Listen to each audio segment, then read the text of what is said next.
wadahadaladii ugu dambeeyay ciidamada Masar sida ay ku imaan lahaayeen gudaha dalka ee Soomaaliya ayaa u socda dowladda federaalka ee Soomaaliya iyo sidoo kale ee Masar. Wadahadaladaasi ayaa lagu sheegay inay noqon doonaan kuwii ugu dambeeyay halka oo fadhiisimaha ciidamada ay yeelan doona iyo sidoo kale goobaha ugu muhiimsan ay la wareegi doonaan iyo dalka markay imaadaan cid ay kala hadli lahaayeen arrimaha ammaanka. wax kastaba ayaa la sheegay inuu yahay la soo gabagabeeyay kaas oo la sheegay sidoo kale in wasaaradda gaashaandhigga sarkaal ka socdo ee dalka Masar ay la yeelatay kulankoodii ugu dambeeyay ay ku soo gabagabeyn lahaayeen dardargelinta ciidamada ammaanka ee Masar sidii loo keeni lahaa gudaha dalka Soomaaliya. Horey sida idinku sheegayba waxaa jirta 10,000 oo ciidamo Masaari ah oo hordhaca kuwaas oo ay noqon doonaan lugta ugu horeysa oo soo gaari doono gudaha dalka Soomaaliya isla markaana ay la wareegi doonaan gobolada sidoo kale Hiiraan iyo gobolka Gedo ay ka mid tahay in ciidamadaasi looga talgalay halkaasi ay la wareegaan. Ethiopia ayaa dhinaceeda iyadana sidoo kale wali kaan doonaysa isla markaana ay diidan tahay in ciidamada ay soo gaadhaan gudaha dalka Soomaaliya. cabsi weyn ayay ka muujisay sidoo kale iyadoo markii uu danjiraha dalkaasi uu sheegay in Masar ay dalkan imaado waxba aan laga faa'iideynay sidoo kalena Masar weligeedba aysan waxba laga faa'iidin iyadoo dalalkii deriskeeda ahayd ee Liibiya iyo sidoo kale Suudaan ay wax u qaban weysay dalka Soomaaliyana aysan waxba ka qaban doonin. xildhibaan ka soo jeeda Masar ee baarlamaanka dalkaasi ka tirsan ayaa isagana markiiba si degdeg ah ugu jawaabay taasoo ahayd in Ethiopia ay tahay wax matartay sidoo kalena cabsi weyn ay ka qabto iyadoo sidoo kale sabab ay u noqonayso ama ay hurinayso colaadda gobolka iyo sidoo kale ay sheegeen in Ethiopia ay sidoo kale caqabad weyn ay ku tahay Masar iyo sidoo kale Soomaaliya. xildhibaanka Masar ayaa sheegay in ciidamada ay maan doonaan ama gaari doonaan gudaha dalka Soomaaliya ay ka wada hadleen arrimahaasi taabadelkeedana Ethiopia waxba aysan ugu baahneen inay kala hadlaan arrimahaasi maadaama dalkii sidoo kale dalka ciidamada la geen doono isagu raali uu ku yahay Soomaaliya. sidoo kale waxay sheegeen in midowga Afrikaba ay saxiixeen in ciidamadaasi ay soo gaaraan gudaha dalka Soomaaliya isla markaana Ethiopia waxba aan looga baahneen sidoo kalena ay Masar inaysan u aabiyeeli doonin Ethiopia. xiisada ayaa sidoo kale faraha ka sii baxaysa kadib markii intaasi jawaabood iyo sidoo kale fariimood hawada isku marsiiyeen dalalka Masar iyo Ethiopia.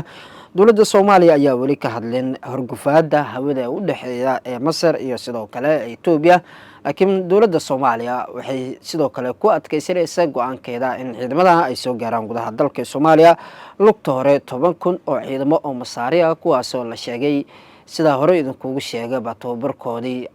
sidoo ay tababarayso wasaaradda gaashaandhigga ee dalka Masar sidoo kalena agabkoodii ay bixinaysay dalka Japan taageerada dhinacaasi Japan ay ka taageeraysay sida ciidamada loo soo gaarsiin lahaa gudaha dalka Soomaaliya. arrinta waxay noqotay saameyn weyn oo culus kadib markii ciidamadaasi la sheegay inay imaan doonaan gudaha dalka Soomaaliya. ciidamada waxaa la sheegay inay ka badan yihiin 10,000 laakiin lugta ugu horeysa ayay noqon doontaa 10,000 oo ciidamo Masaari ah markii ugu horeysay ay soo gaari doonaan gudaha dalka Soomaaliya. sidoo kale howlgalkan midowga nabad ilaalinta Masar waxay noqonaysaa tan iyo muddo kadib inay noqoto markii ugu horeysay ay ku soo biirto isla markaana ay kaalin ay ka qaadato ammaanka gudaha dalka Soomaaliya. dowladda federaalka ee Soomaaliya iyo sidoo kale dowladda Masar ayaa wadahadalo cusub ka yeeshay ciidamada ay Qaahiro u soo dirayso gudaha dalka Soomaaliya qaybta ka noqonaya howlgalka nabad ilaalinta. wadahadaladan oo ka dhacaya xarunta difaaca Soomaaliya ee magaalada Muqdisho ayaa waxa uu dhexmaray wasiiru dowlaha wasaaradda gaashaandhigga Umar Cali iyo sidoo kale Col Ahmed Fathi sidoo kale Cabdulsataar Al-Xuseini oo qaybsamaha arrimaha difaaca ee safaaradda Masar. kulanka ayaa looga wada hadlay diyaar garowga ciidamada Masar ee ku soo biiraya howlgalka midowga Afrika ee taageerada iyo sidoo kale xasilinta Soomaaliya sida lagu shaaciyay bayaan kooban oo ka soo baxay kulanka. si la mid ah kulanka intii uu socday waxaa looga hadlay xoojinta iskaashiga Soomaaliya iyo Masar gaar ahaan dhinacyada difaaca, tababarada iyo dardargelinta howlgallada ka dhanka ah kooxaha la dagaalamayo ay ugu horeyso Al-Shabaab. kulanka waxaa sidoo kale goobjoog ka ahaa taliyaha ciidanka dhulka xoogga dalka sareeye guuto Sahal Cabdullaahi Cumar toddobaad ka hor ayay ahayd markii dowladda Masar ay ku dhawaaqday soo gabagabeynta tababarkii ugu horeeyay ciidankeeda si ay sidoo kale ugu direyso gudaha dalka Soomaaliya. ciidankaasi oo ku biiraya howlgalka cusub ee Midowga Afrika ayaa qaatay tababar heer sare oo la xiriira ilaalinta nabadda, iskaashiga caalamiga iyo la qabsiga xaaladaha adag ee gudaha dalka Soomaaliya. Masar ayaa markaa si rasmi ah ugu biirtay dalalka taageeraya amniga ee Soomaaliya iyadoo cutubyadeeda la diyaarinayo ka hor inta aan loo dirin goobaha howlgalka. Howlgalka OSOM ayaa bedelaya kii hore ee ATMIS, waxaana sidoo kale diiradda la saaraya dhismaha awoodda amniga ee Soomaaliya, taageerada ciidamada qaranka iyo hubinta in sidoo kale kala guurka amni uu noqdo mid degan. Si kastaba, dowladda Masar ayaa muddooyinkii dambe si weyn u daneynaysay ka mid noqoshada howlgalka cusub xilli ay Itoobiya ay ku sigatay in laga reebo howlgalka. Hase yeeshee, markiiba waxaa la gaaray isfaham dhexmaray ee dowladda federaalka Soomaaliya iyo sidoo kale dowladda federaalka Itoobiya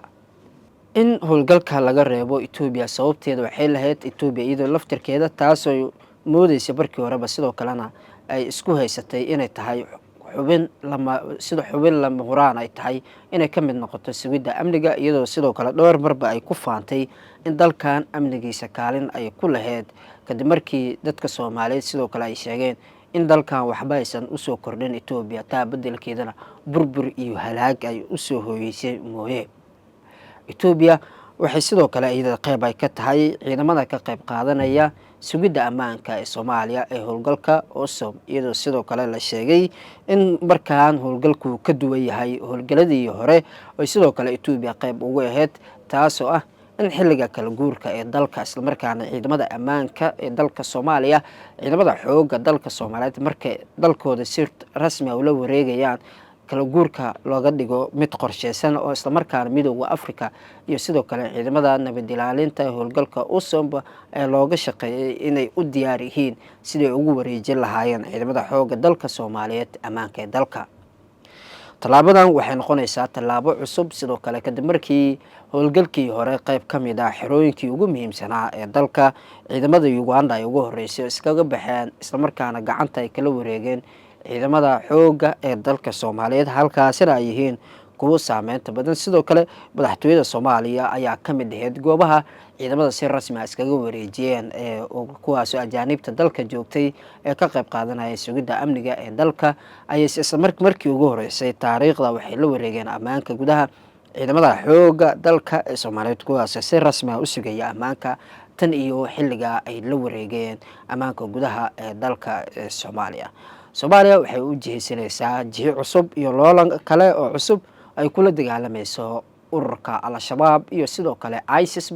ay ku dagaalamayaan gudaha dalka Soomaaliya, halka ISIS ee dhinaca Puntland ay joogto, Al-Shabaabkana ay joogaan dhinaca koonfurta. Dowladda Soomaaliyeed ay sidoo kale u diyaar garoobaysa dagaal xoogan oo ka dhana labadan kooxood.